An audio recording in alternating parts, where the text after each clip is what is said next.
Hello and welcome back to Tinker Talks Guns. Today we're revisiting 7mm Pinfire. There is a video about this revolver which was sent to me by a viewer. You can find that in the Curios and Relics playlist. Now, I've made a bunch of discoveries about this revolver since that video was made. Not the least of which was that it's a smoothbore.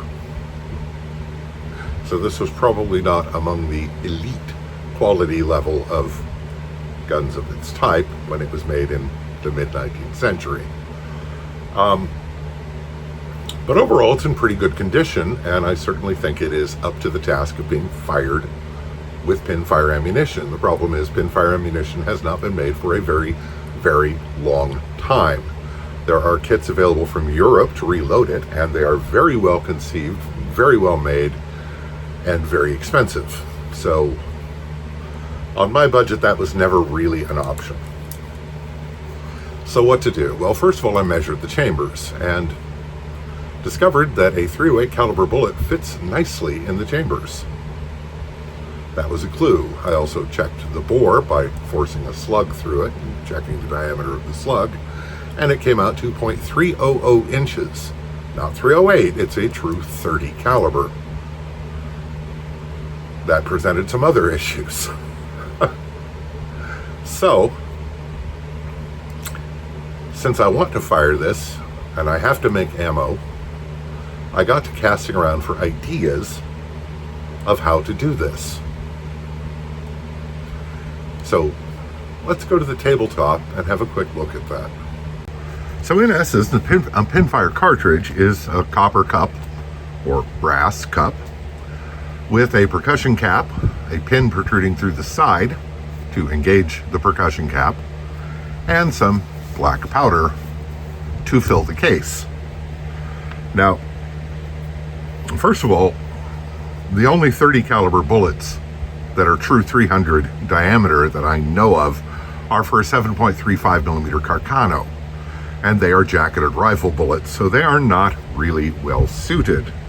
However, I cast my own .32 caliber bullets, and by simple expedient of boring a .300 hole in a block of steel, I could then hammer the bullets through it and swage them down to 300 diameter.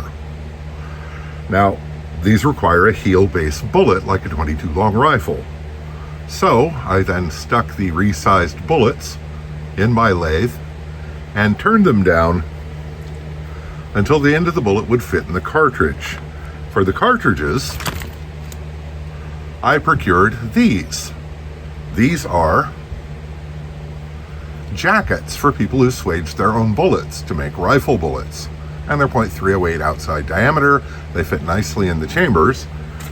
And since they're too long, I stuck them in the lathe and cut them to length.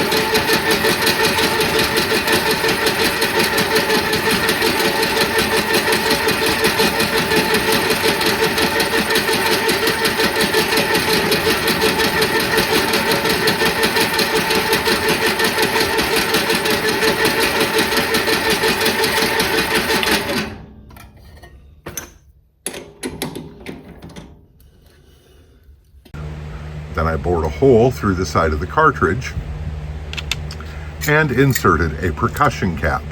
This turned out to be a big pain in the ass because the percussion caps, the number 10 percussion caps, are big enough that there's no room for tweezers to use tweezers to insert them into the case.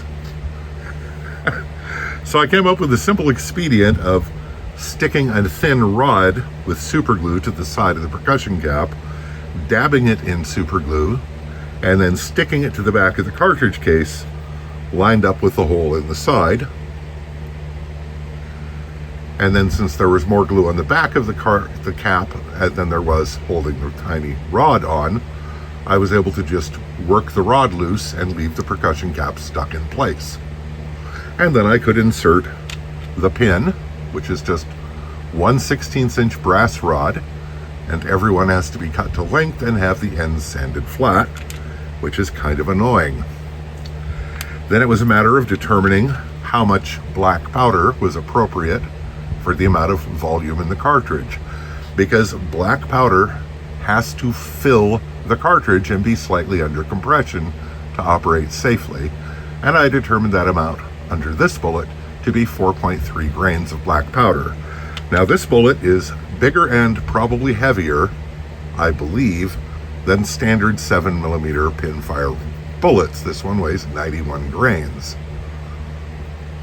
But in testing, it's proved to be fine. So this is the finished cartridge. You can see the pin protrudes from the side, and these are simply inserted in a chamber so that the pin is lined up on this notch on the back. And then the hammer, striking the top of the pin, detonates the cartridge. And in their simplicity, these pretty well mimic 19th century Pinfire cartridges, but they're not awfully reliable. So let's see if we can fire some of these and make it work. So I've loaded a cartridge into the revolver. You can see it's next to come up for the hammer. And we're going to try and shoot this double action. Now, because the gun is not fully sorted mechanically yet, things like the trigger return spring not working and a little dubious in some other areas, I'm going to try to fire a single shot into ballistics gel. So let's see how that works, if indeed it does. Yes, it works. So we have what we would call proof of concept. And there is the fired cartridge in the chamber. And since I still haven't figured out what cunning thing I did with the ejector rod, and no, the object in the video, the last video, was not the ejector rod. And boy, that popped right out. Now, one thing I've discovered is that the percussion cap departs with the charge of powder. So this is now ready to be cleaned and reloaded with a fresh percussion cap. And everything looks okay. The bullet did not penetrate particularly deep in the ballistics gel, about 4 inches, and it's right here, which almost looks like it has traces of rifling on it, but there's no rifling evident, and the charge of black powder used was not sufficient to really upset this to fill the bore. And of course, there's probably significant leakage at the cylinder gap. But that's proof of concept. It works. The cartridges work. So the next thing to do with this little project is to get the gun sorted so everything is working as it should, the trigger return spring and all of that, at which point I will fire more cartridges, and of course I will be refining the cartridges to see what sort of velocity I can produce. Recoil, not that I noticed the recoil particularly in the moment, was negligible. So, neat. Apparently I now know how to make 7mm Pinfire ammunition. Now it's just refining the details, which I'll continue to do because it's me.